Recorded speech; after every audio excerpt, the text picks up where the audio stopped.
Adị m 29 years old. Enwere m ọya obili na ajị ọcha. Ofu nwaanyị asị m na ya mụrụ nne ya na ya mụrụ nne ya. Na ya etote ọbụlụ ya na anti ebi. So na nwaanyị anya na ya na-abọbi. Wee bido wee na-emegbu ya. O megbuli egbogo, o megbuli egbede. Ọ sị m na nwaanyị a na-akpụ ka ọ na-asụ. Na ya ga-ayọgide akpụ yọgide akpụ yọgide akpụ yọgide akpụ. Ọ sị m na efe ya nyakwụlụ ọtọ si n'ike taa arụ. N'ibie na-eje akwụkwọ nyanwanya jebenye yili akwa apachila pachi na-eje ụmụ akwụkwọ amụlị amụ na-aga. Ọ sị m na ya ga-agbagide ọtọ ndị mmadụ afị ya, ọ bụrụ na ọtọ ịgbagolu yili akwa apachila pachi na-aga, ndị mmadụ afị ya kpolo akwa kponye ya nata ntị ya nalị ya dị akwa rọlọ ndị dị mma nyanwa ga-eyi kponye ndị adọrọ mma. Na sinsi ya na ntị eji wee bili na ego nụrụ orie pantị nọ nke antị eyifụlụ ọchịnya, na ego nụrụ orie bra nọ nke antị eyifụlụ ọchịnya, ife anya na-akụ ala gbamgbam na-akwụghalị. Na ya ga-ayọgide akpụ yọgide akpụ akpụ ayọbịa. Na ya tasịala afụfụ n'ụwa na mgbe nsị ya bido wee bịaba na akwa kalụ nka ka a ga-eje dọkata tinye. Akwa afọ kalụ nka nya dọkata tinye o.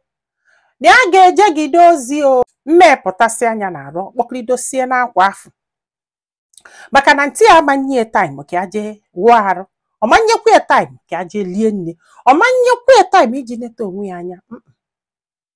Ọ sị m nne n'ọkwa mmenu nwa kpọsịa nkụ taklidosie nye na-arụ. Etu ka a ga na-akọ nya kọlụ gbogo nya kọlụ gbade. Gịnị? Maka na ya ma nsa arụ. Maka na ya ma nli ezigbo nni. Ọ sị m ọ sị mfatị na ya kọbalụ m ife afọ n'ụwa. Ya wee nọgide magonu banyite asa nwa agbọghọbịa ya na-atrai any space ọbụla ya afọ na na-ejesa arụ. Sachasị anụ akwa ya ji wele afọ nsọ ịmagonu ndị salọ na ndị sara. Gonyekwuonu m ncha ude anarịkwu maka ndị afọ. Wee nọgide one guy fia like anya still. Ya na ya na-abụ wee bido wee kwụba. Na this guy bụ onye Anambra steeti. Mana anyanwa bụ gịnị onye Ebonyi steeti. So kwana ya. The guy wee sị na ya ga-anụ ya. Ya wee bịa wee gwa auntie. Tie wee sị ya na o nwere ife megide ka ọnụ onye Anambra na ya nwere ife ndị Anambra milie. Na onye Ebonyi ka ọ ga-anụ. Ya wela aka nni ya ọnyacha wela aka ekpe ya ọnyacha. This man try gide. Na the man mesisi ka atụbịa ime ka ya wee nọbịa. Auntie si ya ọsọkwa ya nyandụ ime na o nwere ife megide ka this man nọ ya. Kedu ife a ga-eme?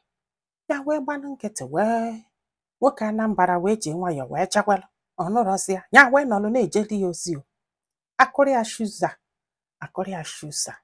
N'ife ya imeli ebele. Until one man onye Ebonyi wee bịa. This man tọkasịkwara ya arụ o. Ọ tọkasịrị ya arụ. Mana ọ nọ Ghana. So ka ọ bịalụ onye Ebonyi steeti ka ọ bụ, right? Auntie wee kwalụ. Mana ka auntie kwalụ ka emezikwa n'ife n'isie cha. Nya wee solu nwoke n'ụwa wee gbana. Maka na afụfụ ya na-ata na-achọzi igbue. Wee solu ya wee gbana Ghana.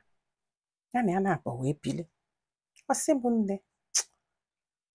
O ji ọnụ ya sị m na Chukwu amara na ya bịara ụwa. Nsị anyị ekwuzi na ọ sị m na ma yara aghọta until ngesi akụkọ ya. Ya na nwoke a wee bili wee sụlibe n'ibọ gị. Sụọ izizi sụọ ibuo asị na ya dị ime. Ya wee buba afọ ime. Ka a na-ebu afọ ime. O wee bụrụ na nwoke bụ agbani agba aka o. Abalị agba aka mgbe ọbụla ọ na-achọ ihe ọ ga-esi.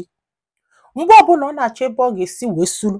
Mgbe ọbụla ọ bụrụ dị sef na ọ bụ abalị agba aka na ụmụaka ka ọ na-achụ. 13 years down, 6 years up. No ife this man na-eme. Mana ọ bụrụ nke afọ bụ nsogbu. Na ama nke bụ nsogbu.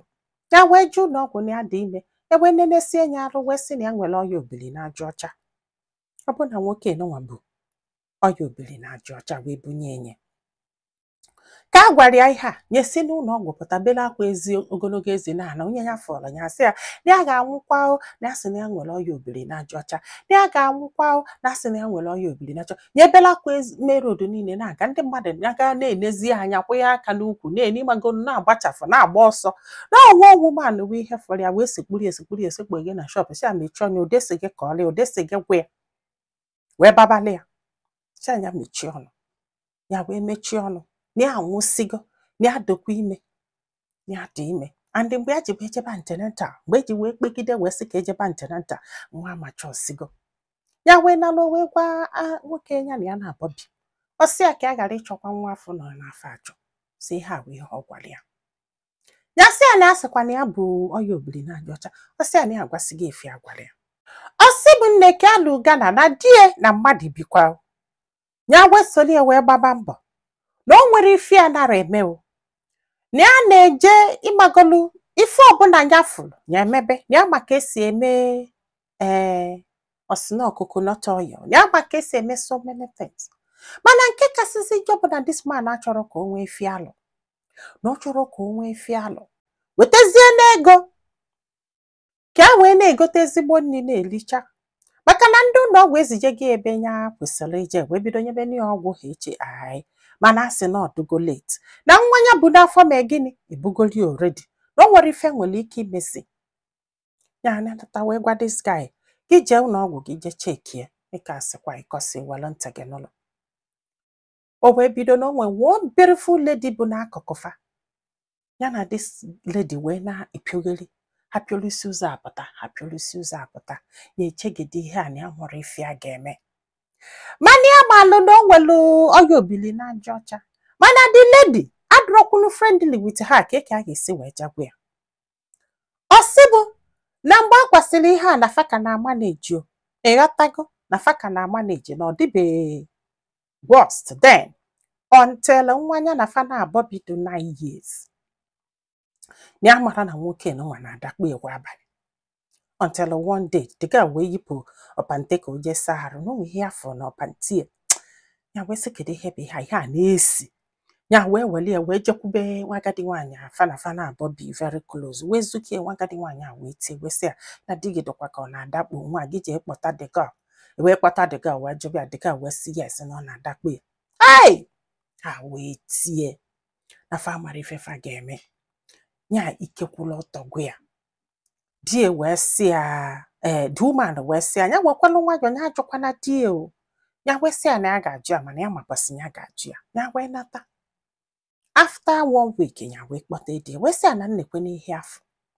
si die wee kwụla ọtọ wee gbaka wee bido wee baba wee kpọba ndị be ha niile n'obodo afọ ndị Abakaliki niile n'obodo afọ wee kpọba ha wee sị ha na nnekwe ihe nwaanyị abụlie na nnekwe ihe nwaanyị abụlie si m ndị be ha niile wee kwụla ọtọ wee kpe ya asị o wee sị ọchọchị ihe ọ ga-ebo die ọ bụrụ na ọ na-adakpo nwatakịrị 9 years